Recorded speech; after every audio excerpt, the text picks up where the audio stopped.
Hey everybody, it's Mike with E-SCAPES. Back to show you some more about the equipment that we use on a daily basis. So starting, well, I guess I went smaller to large, but 42-inch zero turn. Right here, normal, just like any other zero turn, except for all your controls are here on the screen. From mode, you can go control, standard, sport. You can raise the speed of the deck blades as well as the speed of the motor. So you got your turtle and rabbit or your plus and minus. Then settings and of course Bluetooth. There's tons of different features which we can go through in a different video.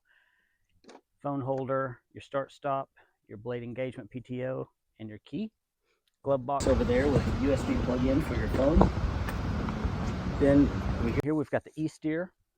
Got kind of like a paddle shift, gas pedal for people that aren't used to the way a zero turn works. Same thing, glove box, but everything is on the steering wheel control as far as your power, your PTO, all of that. Again, you have speed controls, different modes you can change it to, just like the others. The pluses and minuses, I like having more control with a zero turn because especially on hills, I can maneuver in special ways that with an E-steer, it can get a little more tricky, especially going downhill, because they do use the back wheels as part of the steering. So I have had, a few employees complain about, not being able to have much control on hills. So that's been the only, down of that one. And then of course the 52-inch with the 3-blade system, which is my favorite. It's a beast. It's like the semi of all the mowers. Same features to control standard or sport mode. PTO switch, battery, key, phone holder, all the same bells and whistles. Just a much bigger deck, and it just feels like a beast. Now, when using these machines, we prefer to use 12 amps in most all of them. Sometimes we might change out the 42 with some 10 amps, but usually we try to stick to all 12. And one of the rule of thumbs, don't switch your amperage. So don't go put a 10 amp in where you got a 12 amp, because then it changes up how it reads everything all together.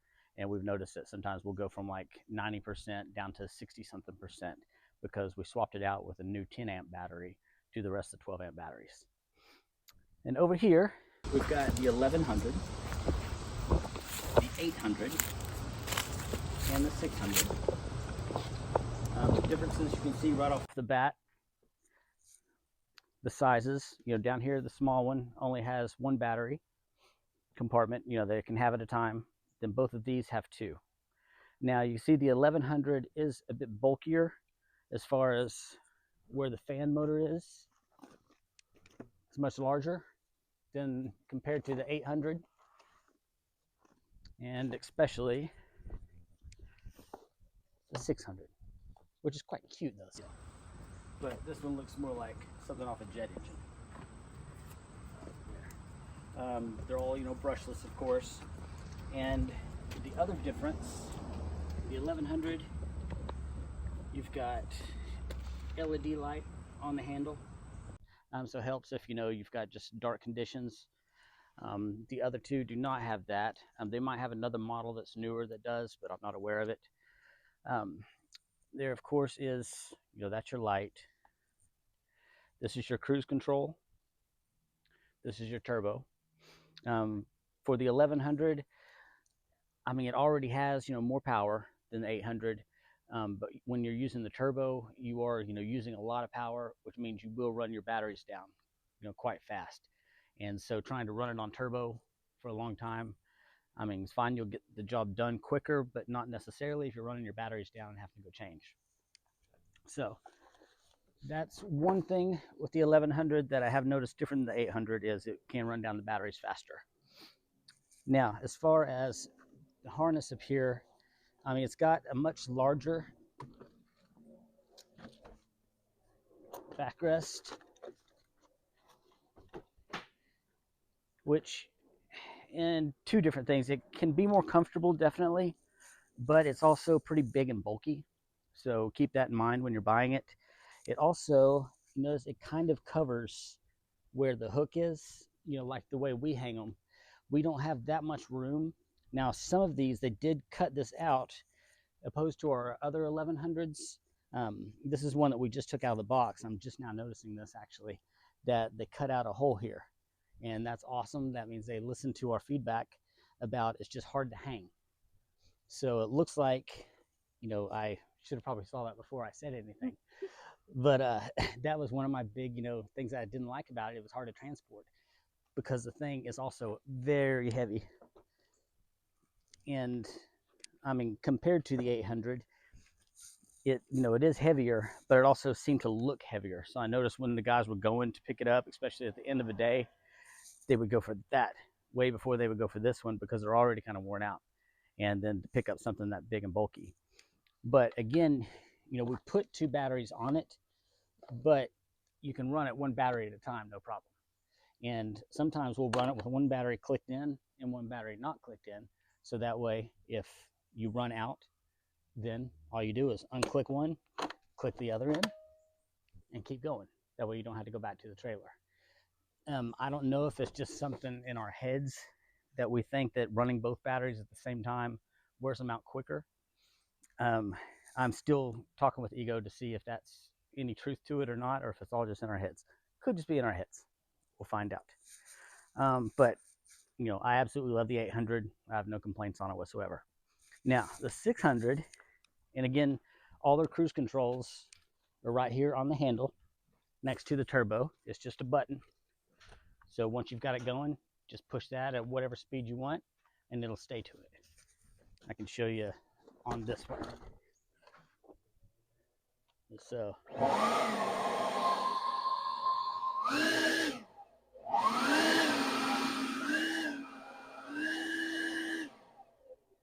and of course, turbo.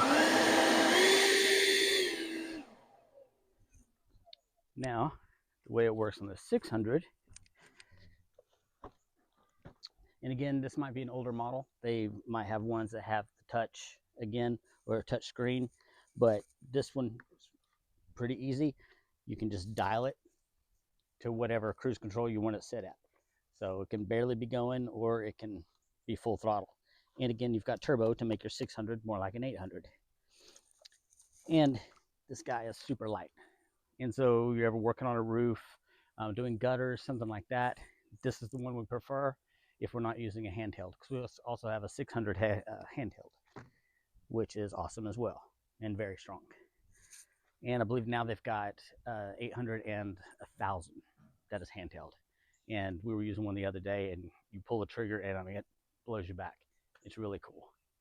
So that's his stuff. Now we can come in here in the truck, and I can show you the other goodies.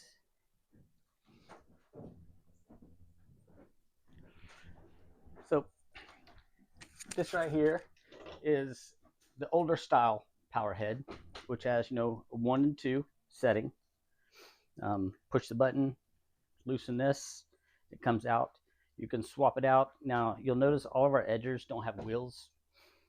They came with wheels, of course. We just didn't really use them because either we didn't get it to the right level that we wanted, or the washer would come off or something and lose the wheel. And we all just got so used to using it without a wheel that we've never really put them back on. So I've got like a little pile of wheels inside there, but prefer just not to use it and just let the edger guide you. And of course, if you're not edging with an edger, you can use a residential weed trimmer. Let me grab a battery here.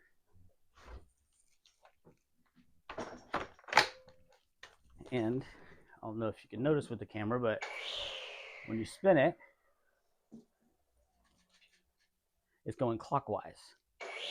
With it going clockwise means to edge with it, all you have to do, turn it upside down, walk forwards.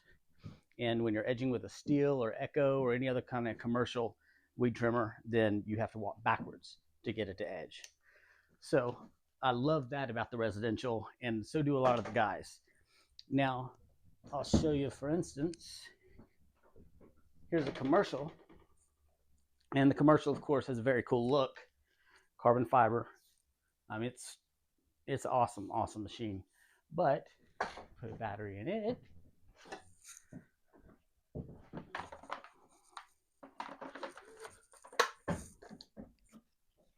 And it's got a little screen there. You can change the speed to whatever speed you want. So we'll put it on the lowest setting right now. But you notice it spins counterclockwise. So you're going to be back to the same edging backwards if you're using this for commercial as opposed to residential. Something else that's different in the commercial versus residential.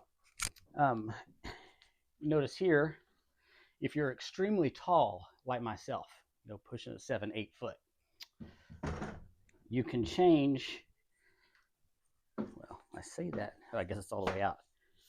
You can change the width or the length that it comes in and out. We put the handle a little too close, so if we put the handle down here, you would see it would slide up to where even if you are, really short, like myself, then, you can adjust it to whatever's comfortable for you. The commercial, I haven't seen one that does that yet. So that is one difference. As far as the handle goes, this one you're going to have 4 screws that you loosen to be able to change. Where if we were in that same circumstance where I was just telling you about being able to change the height, all you have to do in this one, undo the clip, move it to wherever you want, clip it back.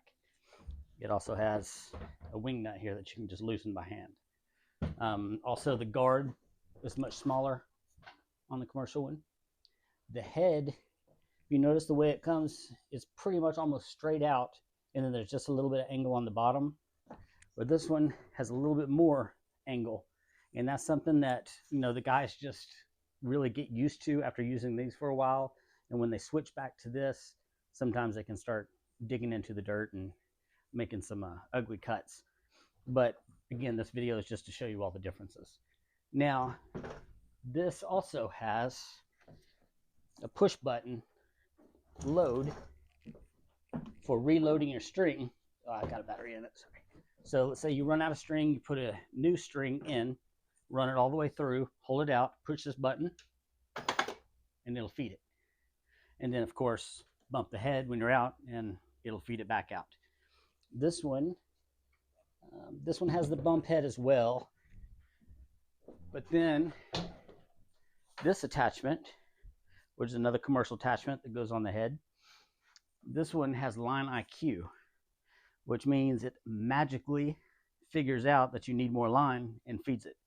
So you never have to bump it. So you don't have these heads wearing out like you can see on this one's probably pretty wore out. Yeah, that one's got some cracks and stuff in it just from bumping it on concrete, things like that. So just all the different advancements they're making. And this one being commercial, it again has the push button. But if you look at that attachment, they're getting kind of more back to the angle that they're having on the residential. But again, line IQ, power feed, it's two of the coolest inventions I've ever seen. Another attachment is the brush cutter. Now there's 2 different ones that people think are brush cutters. There's this blade, and then there's a blade that looks like a saw where it has the little teeth. That's actually not a brush cutter. This is the brush cutter. It's got like little knives here. And I mean, this thing will saw down trees. It's awesome. The other one is mainly for going over gravel and things like that. So if you're using a trimmer and you're worried about slinging rocks into a window or something like that, that's where you would use that blade. Not necessarily for brush. It really won't do that much for you with brush or trees. So that's very cool. Now, these older power heads we were using the brush cutter with, and we actually ended up burning up 2 power heads with it because how much torque it takes to run one of those. So we went and got a new power head, which is this guy. Let's take it off. And it is an absolute beast. You can hear like a fan almost going on inside of it. It has the adjustable speeds as well.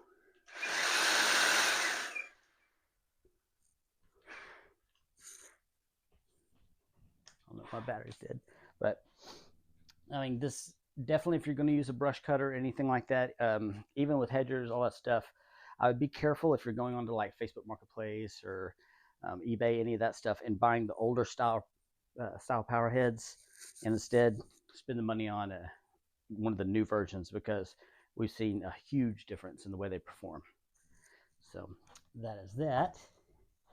And we've used those hedge trimmers. I don't know if you've seen any of our videos other than this one, but we did a whole retention pond with, I mean, we'd use the brush cutters and stuff, but as well, like I told you, they burn up 2 of the old power heads. So I end up using for most of that retention pond are these hedge trimmers. They cut through everything. Of course, we got handheld hedge trimmers. We've got the small chainsaws, a 12-inch. We've got the larger chainsaws, which are awesome. This guy right here is called the Link system. Another amazing invention. I'll say adventure. It's an adventure when you're using it. But you can put this into any machine, put this backpack on, and put the large heavy battery on your back, and then go pretty much, I'd say you put a 12 amp battery in here, you could run this guy all day long with all these and not run out of battery. Or you can go with a lighter battery, but still you have nothing. I mean, let's say you're using this saw, and this is probably a pretty bad example because the 12-inch saw, I believe, has a limitation on how many amps you can have. I think it doesn't go further than 5 amp. But either way, you can still have your battery on the back, and this thing that weighs nothing can go into it, and then sit there, use it. Take this off, grab the edger, edge, put it up, grab a trimmer,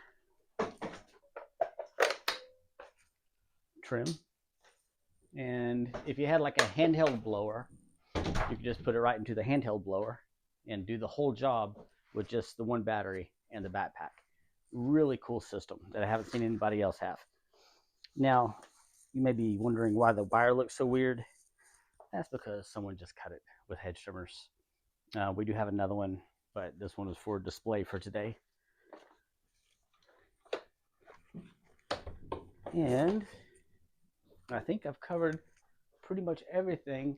Again, this is our charging system. We have solar panels up on top of the truck.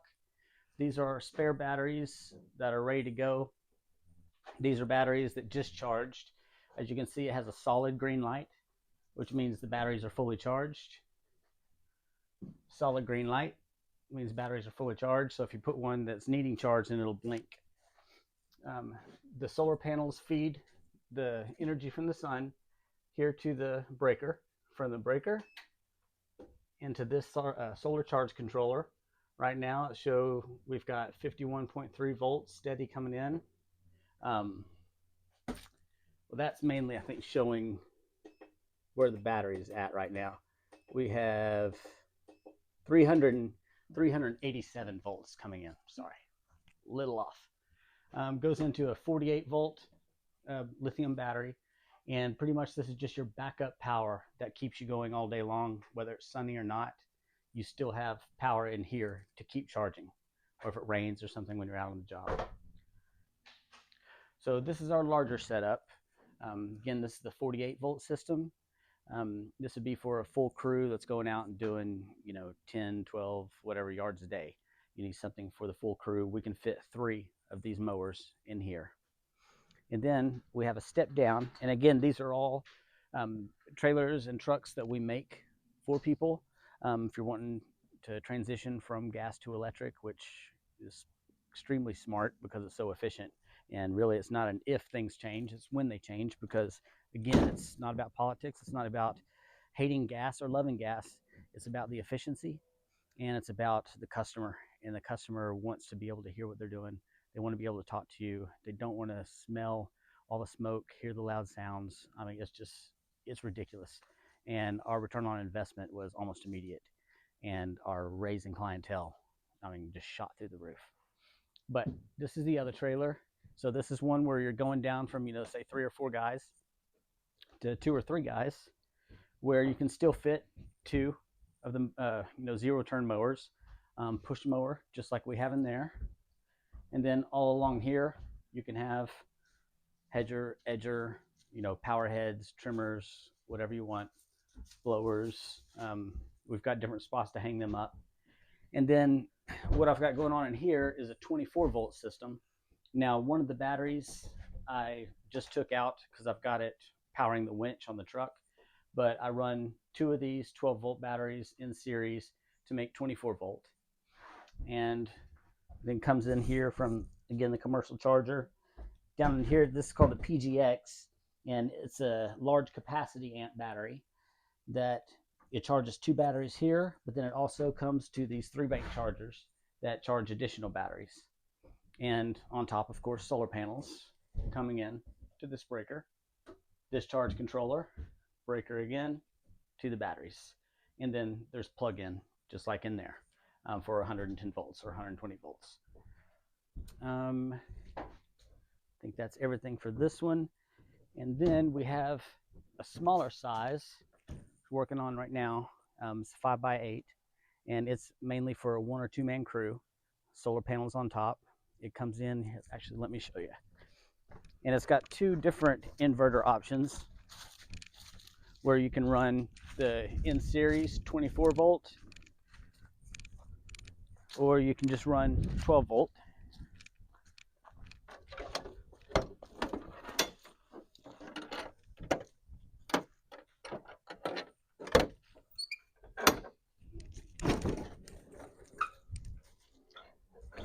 And we did use this for other uses as well.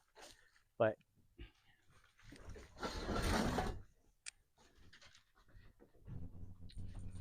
this right here shows where 2 12-volt batteries ran again in series to make it 24 volts. This is the charge controller. Shows we're at 26.3 volts right now. And this goes into a 3,000 watt inverter. That's 24 volt. And then I've also got an alternate if you ever want to switch for something different or just to charge a smaller load, 12 volt, 110. But either way, they have their plug-ins built into the inverter, where on both the trailer and the large trailer and the truck, they have the inverter built in to the charge controller. It's all in one system, where this one's kind of separate into different components. And again, this is for the smaller group. If it wants to be one guy going out, making a bunch of money all day, or 2 people, they can have 1 zero turn, 1 push mower, and the rest is set up. And again, these are things that we build for you, or we have an online course that we teach you how to build it, or you just watch podcasts. I mean, there's a lot of different options there. But any way we can help, we will. So thanks for viewing.